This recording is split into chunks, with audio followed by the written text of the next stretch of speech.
Welcome to this episode of the 94twenty podcast, where we talk about the music that we love and the industry that we tolerate.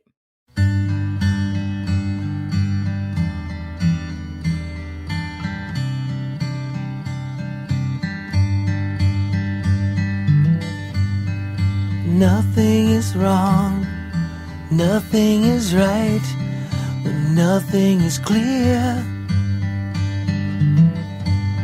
And nobody wins, nobody waits, 'cause nobody knows what's real.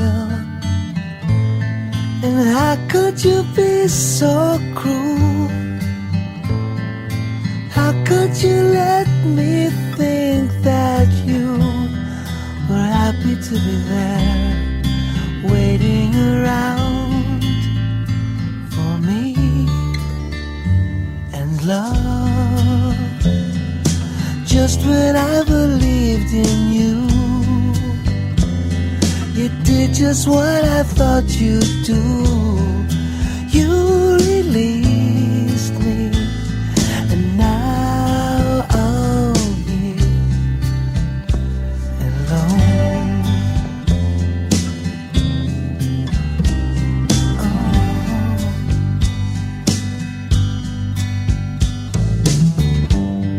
Somebody's bored, somebody's tired of somebody who won't show it. Well, here is my hand, but I hear it's too late. You don't have the strength to hold it. And why did you wait so long? Why did you let me lead you on? Did I take you nowhere? Did I just make sounds? Now here and love. Just when I believed in you, you did just what I thought you'd do. You released me, and now I'm here. Now I'm here, making promises I'm not sure I can keep. I still don't know if I can do it, but let me tell you, just be sure you're over me, 'cause I'd hate to have you feel all the way I feel, a day, a week, a month, a year from now.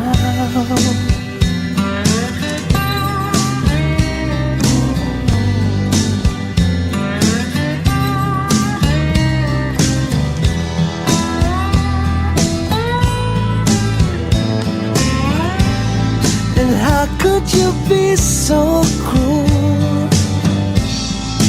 How could you let me think that you were happy to be there, waiting around for me and love? Just when I believed in you, you did just what I thought you'd do. You released me, and now I'm here.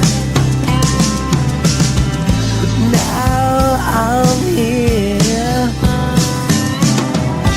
Now I'm here alone.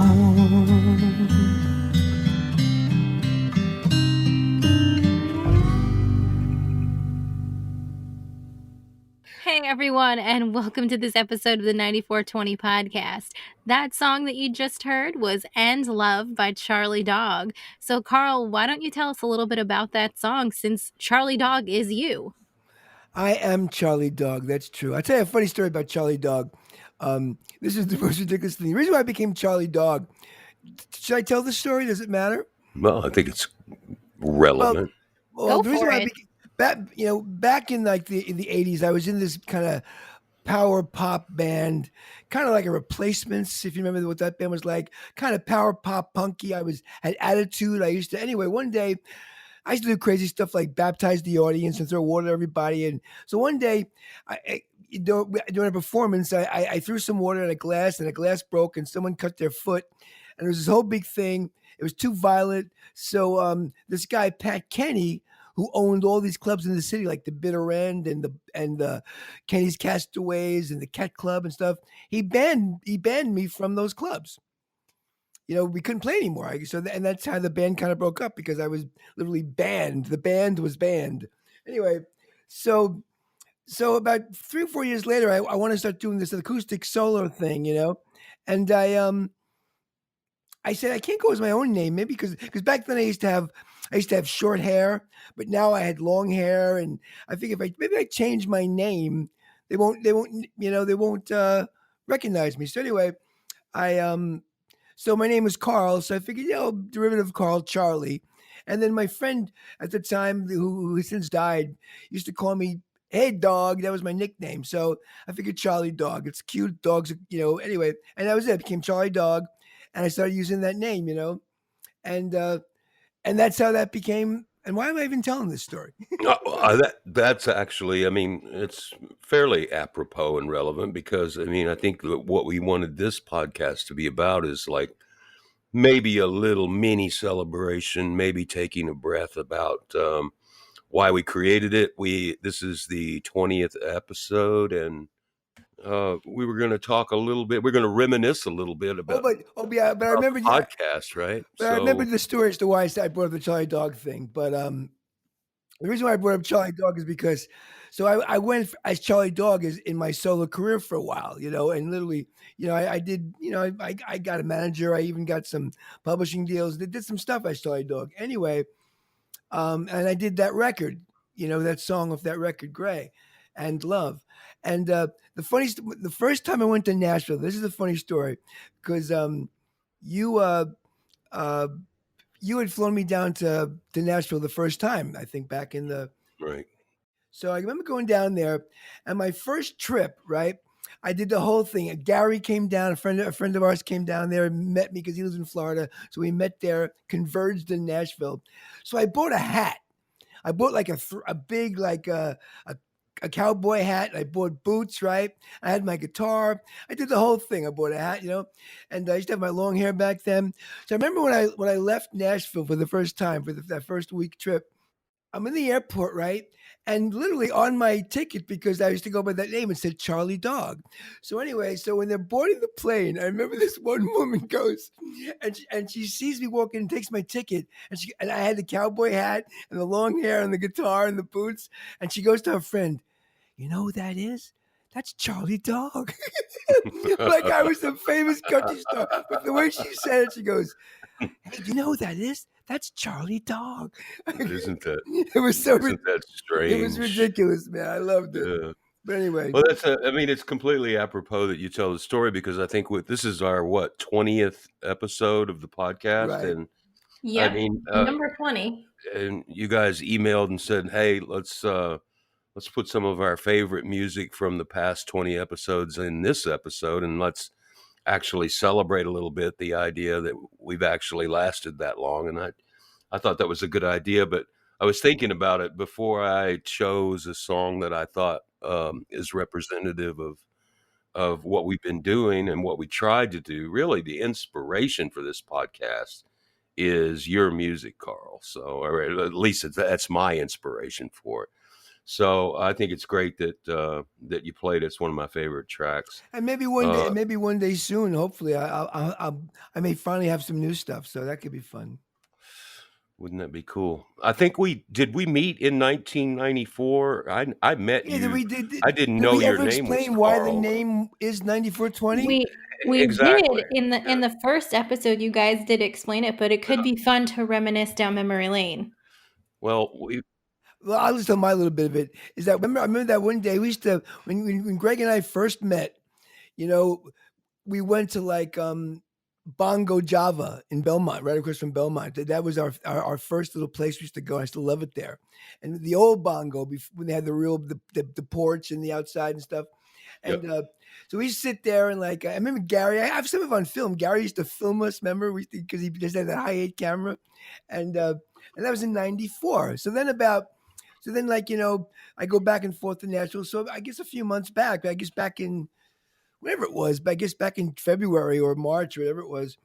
I think it was March because I think it's the last time I've been in Nashville. Um, we met, just every once in a while we meet at Bongo Java, right? So I'm sitting in there. Greg runs in. I got it.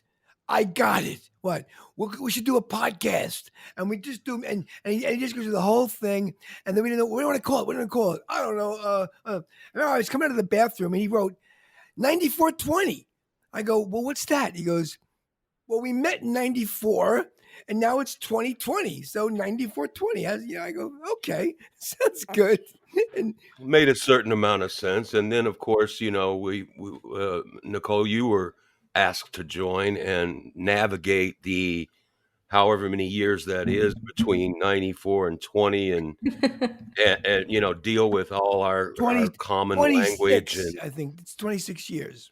my Mhm. goodness. So, but that was actually the inspiration, the idea that we've been at this for so long, and we've been at this a lot of times on behalf of the music that Carl has made, and I believe in it, and I'm never going to stop trying to promote it.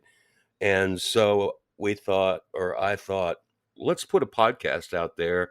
And maybe the premise behind the podcast could be if you listen to the podcast, you'll hear music that you might not have otherwise discovered. And that's how it's worked out. It's been a little bit difficult, quite frankly, because of the licensing concerns that Yeah, because we're that trying to do it exist. for the right way. In the industry, correct. We're trying to do it correctly, and we're doing a direct license between the creators, or they're called rights holders, and the podcast, so that everybody comes with a complete understanding of what your consideration is when you're on the podcast, and it's worked out. I think it's been a quotes use case for something called podcastmusic.com, which is really the first direct licensing proposition that's bulletproof for rights holders connecting with podcasters. But the fact of the matter is that the inspiration has always been about music discovery, and I hope that we do 20 more episodes. Well, and I will say, um, getting into it too, I was excited to kind of discover new music and be able to feature those artists. And I recently met with Gabrielle Grace, who we featured a couple times on the podcast this week in person, which was exciting. And the first things out of her mouth the second I sat down was, "Thank you guys so much for the opportunity to feature me on the podcast and to reach out and feature me again with my new single." And it was one of those experiences. It was like, oh well, you are so welcome, like by all means keep on writing, keep on doing what you're doing. So I Right. think even though it's been difficult to start out with, the right artists and the artists who have the sound and understand it, they're so grateful for the opportunity. And I'm excited to kind of have that impact on more artists throughout the next, another 20, 30, 40, 100,000 episodes that we have. I Yep. want to Wouldn't that be create the great? new. I know I'm fixated with Laurel Canyon. I, Really? You don't I, say. I just want to go. I just want to create the Laurel Canyon again. I want it to be where where music was the driving force behind what's going on in those days. What drove the industry were musicians, and musicians even ran the industry. People who like it wasn't lawyers yet. It wasn't just all business people and or tech people. It was musicians. And that's why it was just so cool and so different. And plus, there was a community that I don't think the community is the same right now. I think they pretend to have it, but I don't think it's real. I think I think we're trying to create that type of community, yeah, though. I So love where like people really like. It seems like back in, I don't know. back in the day. Oh, it seemed like back in the day, people wanted other people to be successful, and I don't know. It seems to be different now. It seems to be too. I think we live in a greedier world now. I don't know. Well, I Well, I think think we people are. also I was gonna say, I think we also live in a world where there's a lot of unfulfilled promises. So, um, that's just the type of not only is the community maybe not what you guys thought, but the promises of what potentially the careers could be, um, are maybe a little bit unrealistic.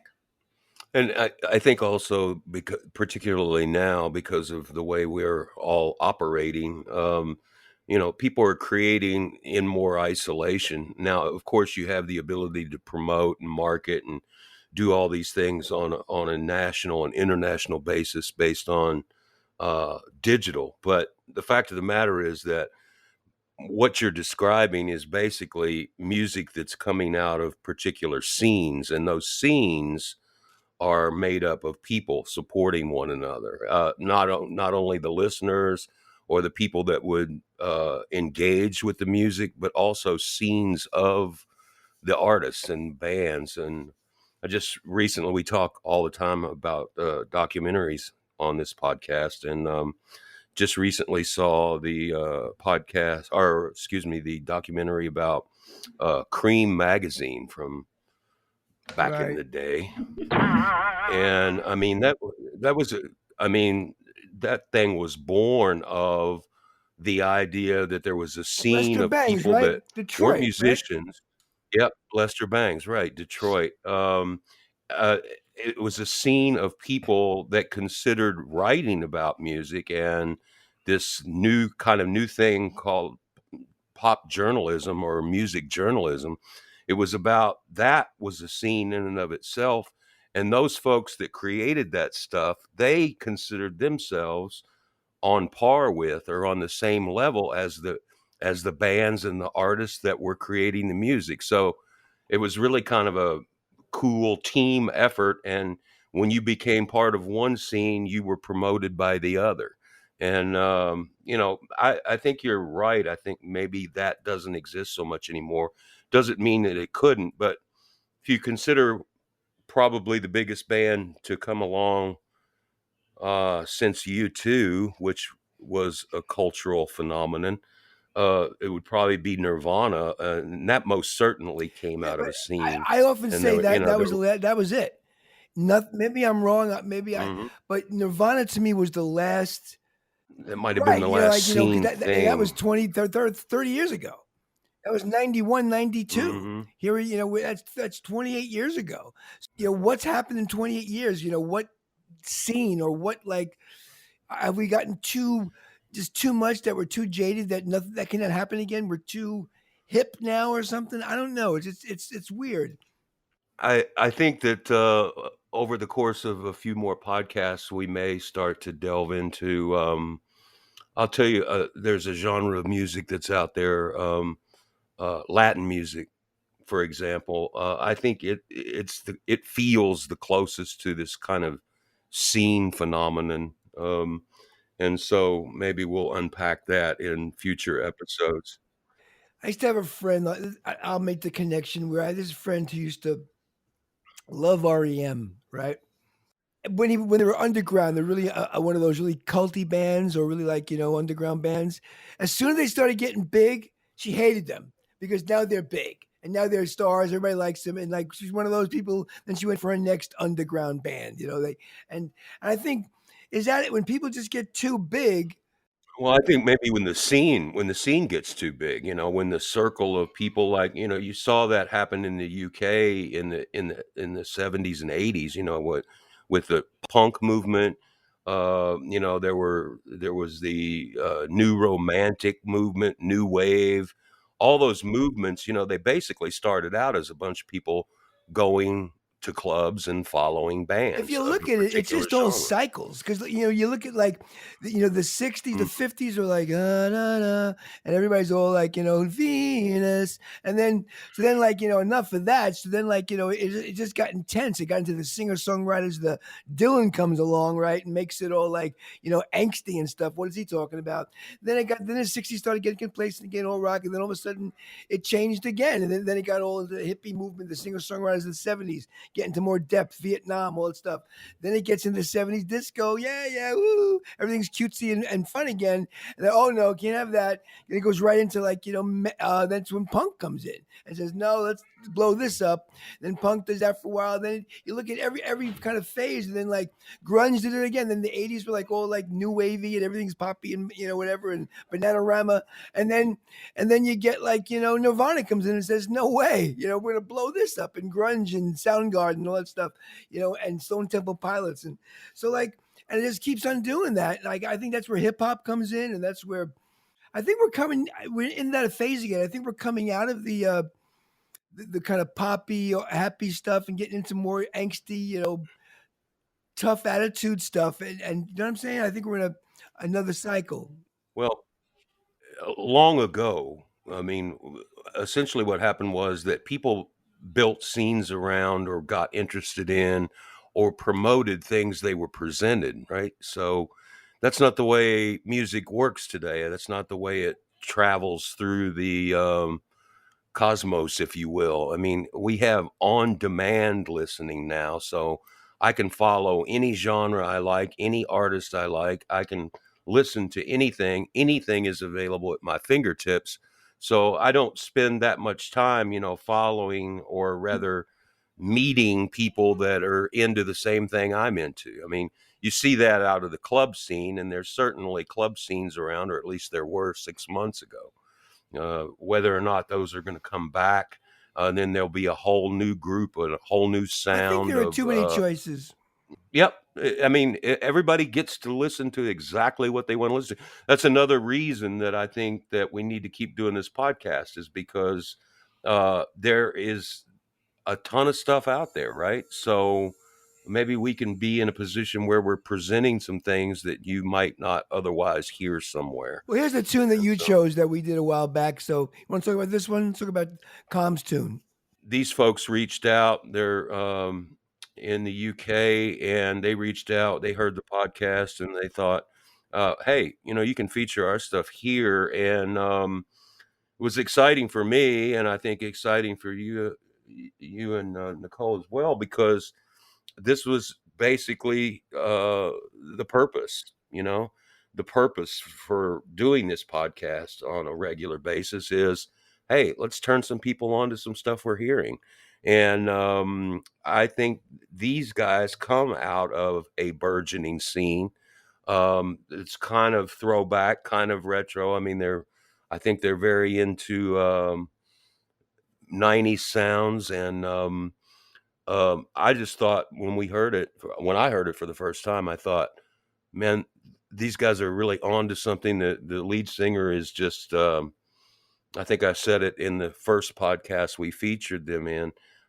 Had he been doing this in a different time, in the original time, back in the 90s, I think he's a real talent. I think he would have exploded on that scene that was happening at that time. And he may still explode. Sucker. Yeah, this is called Sucker.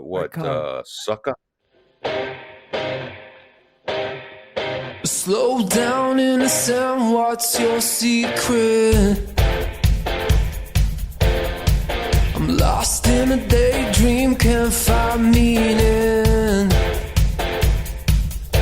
But I find fortune favors us, and that's why I savor your poison. But I don't even wanna fight. I've been waiting for the longest night. I want it back. I'm a sucker for you, yeah, I'm a sucker for you, yeah. 'Cause I'm a sucker for you, and I'm not gonna be the last. Some say patience died with the new age, and I'm so millennial, so don't rattle my cage.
So that's Calm. Calm, a Still track don't love called their name though. I Sucker. hate to say it. Um, The name's confusing. yeah, it's we've had some challenges on the old Right. internet when you Google Calm. Yeah. No, the reality is that those guys I think are super talented and really looking forward to hearing more production from them. It's funny because their sound is not calm, but the band is called Calm. Yeah, that little guitar riff there is kind of agitated, isn't it? You've It's been pretty cool. quiet, Nicole. How come? What are you doing? Mm-hmm. I literally was just letting you guys talk back and forth. Boy, So easy on this podcast. I come in for like 5 minutes, say my cents, and then let you and Greg kind of just that's talk it the out. magic recipe. No, I'm going back through kind of just some of the podcasts that we've done, and like to me, I know when it comes to being able to like pick your favorites and whatnot, like that's easy, but like we've really done a lot with the podcast. Like we featured some really great artists, we've implemented some really fun segments. We're at episode 20. I don't know, it's a fun episode for me just because like back when all of this whole pandemic stuff started and this podcast idea was created, like who would have thought we actually would have gotten this far in the podcast Yeah, world? we So started this within the pandemic. It started in May, so the pandemic was already. well, and but it started in May, but the idea started in March. So we had 2 months worth of preparation. So like we were behind the scenes doing stuff and figuring out how we wanted it to flow and what type of show we wanted. And yeah, so I mean, from May until now, 20 episodes in, I think we're doing fairly It's still good. kind of morphing. Yeah, I think the feedback that we've gotten thus far was on point. I mean, I think I've heard from a lot of people that they love the idea that we just jump right into the music and they get to settle into what they're hearing. And so I think we should keep that. I was thinking back this afternoon about what have been my favorite episodes. I think maybe overall my favorite episode, I don't know what number it is, but when we talked about Mother's Day and we talked about the influence that our mother's taste had You on know, it's funny our you bring that up. listening habits. And Today's my mother's birthday. yeah, man, I saw that. I saw you posted that on She would have been socials. 89. I'll tell you, it's funny about age. I know I don't want to cut you off, Yeah, but so what? Um, I know I'm such a rude. You do You know, that well, all I'm the a New time York guy, anyway. so I got to be true to form. I watched this thing on TV the other day. I wasn't going to watch it, but I did watch it, and talking about how old we are, how old I feel. Thing on John Lennon the other day because he would have been 80 last week. John Lennon would have been 80. You know, right? Just think of that. It just made me realize about age and life and what we're doing, and it's just I don't know. I was It, wait, oh, go ahead. no, you go ahead. No, you go I ahead. was thinking yesterday about the company that I worked for all those years, performing rights organization, and I was actually had a conversation with my wife yesterday about the idea. We were talking about how things change, and how we'll put so many. You and your wife still talk? Yes, we still talk, believe it or not.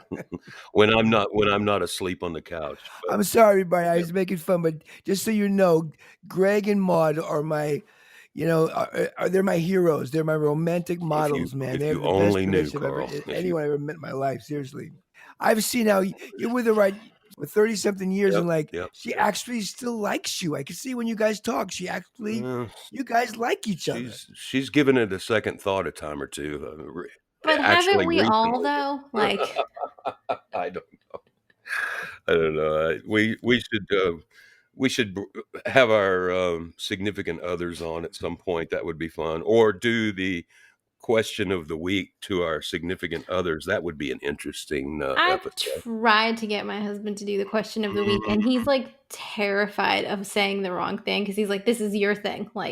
Ah, Like you own, like this is something that like you guys do. If I say the wrong thing, I'm like, no. we'll just eviscerate you on a podcast. It's fine. Well, Don't worry about it." he's obviously not a listener because an avid listener because we are not afraid of saying the wrong thing. We've said about 1,000 wrong I've lived things my here. whole life saying the wrong thing. Anyway, what I was going to say was to your point about age. I have to tell you, and this may sound ridiculous, but I was having a conversation with my wife yesterday, and we were talking about all the time spent in a particular career, or all the time span, in a relationship, or in a family.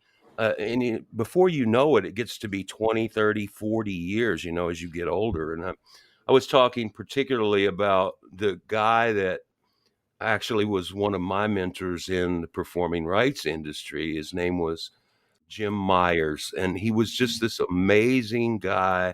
And he actually was one of the founding employees of the company that I worked for. And he had actually worked with the founder, directly with the founder of the Founder of company. And this CSAC. was back in the 1930s at CSAC. And so I worked with Jim Myers, and, having spent, like, I think probably 27 years at that company, I was always proceeding from the from the relationship that I had built with Jim Myers, who was one of the founding employees. And while he probably would not be recognized today, I remember that he was in his mid 70s teaching me and working the road with me, and mentoring me. So, and he always had a saying, and I totally have adopted this saying. Sounds a little strange, but he said, "Greg, how old would you be if you didn't know how old you were?" And I always remember him for that, because I'd be 14. well, that's the point, right? So I've never felt as if, as I've gotten older, I've never felt as if I am anywheres near Well, the well, age you that never, you, I you am. never do. I think that's the whole joke. You Mm, never do. I don't mm. think anyone does. Like, like, So I don't identify with feeling old. I don't identify with being old. I don't. I think it's a form of ageism that we put on ourselves. yeah, but sometimes you look in the mirror and you see it's there. Come on, like, It might be some kind of natural selection, because I've noticed over the last few years, I actually look in the mirror less and less. I don't know if I do that on purpose or if I do it subconsciously, but it's typically your wife or your significant other that tells you you need to, trim your ear hair or something like yeah, that. I do that. What's funny though too about talking about one thing I do know is like if you're over 35, do not take a selfie, please. You look at it's some of these selfies. I go and then I look in the mirror. I see my face in the mirror. I go, that looks kind of good. Then I'll take a selfie. I'm going, who's this? This is what that was supposed to look like. So I won't do that. One of the funniest things that I think I've read on the internet is, I love that little saying that people attach to their, I think typically young people, but they attach it to their post as like, "Thought I looked cute, might delete later." I find that so hilarious. So once every couple months, I will put a selfie up, just for the opportunity to put on there for all my friends. "Thought I looked cute, might delete later." But you I know what? love that. But I think that's the I put funniest damn I thing. put one up every once in a while because I really don't do much posting at all on Facebook. But I'll put up a picture every once in a while, and I'll do like a screenshot and just throw it up there. And what I love about it is like I could like put the meaning of life down there, and I'll get like 2 likes. Like I can give like the winning lottery. No one cares. I put up a Yep. picture I get like 50. Everybody. And they all I love too. They all go looking good, handsome devil. Like it's all bullshit. Like I love it, and I know it's bullshit because I'll see these same people like someone will post a picture of their grandkids, and like it's this fat ugly snot looking kid, right? And they'll go, and then everyone go gorgeous, Adorable. Adorable. adorable, gorgeous little boy. All right, Nicole, what track have we featured over the last 20 episodes that really struck you? So I enjoyed Calm, probably one of my favorites. But we ended up having an artist that we found maybe a month or so ago named John Worthy, and he had just come out with his latest single, "Who I Am," which featured Kiki Holiday. And to me, it was just one of those songs where I was like, I can kind of listen to this over and over and over again, reading a book, taking a walk, or whatnot. And it's kind of like this song that what wraps you in a warm blanket. So that's kind of the favorite song that I was able to discover because we were doing the podcast. So you want to play it? Yeah, let's play it. And it's Who I Am by John Worthy. It's Who I Am by John Worthy.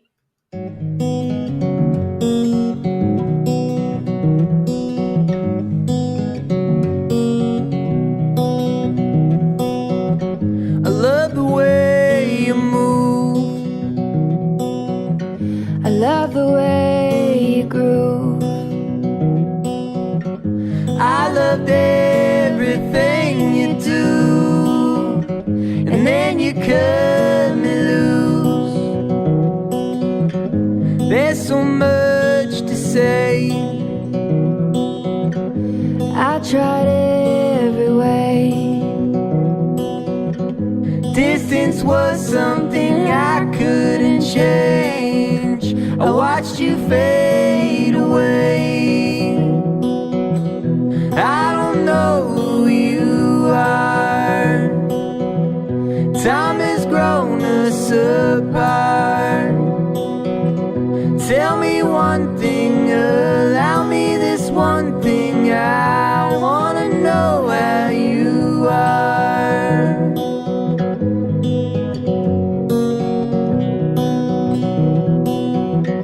I'm no stranger to pain. Every day feels the same.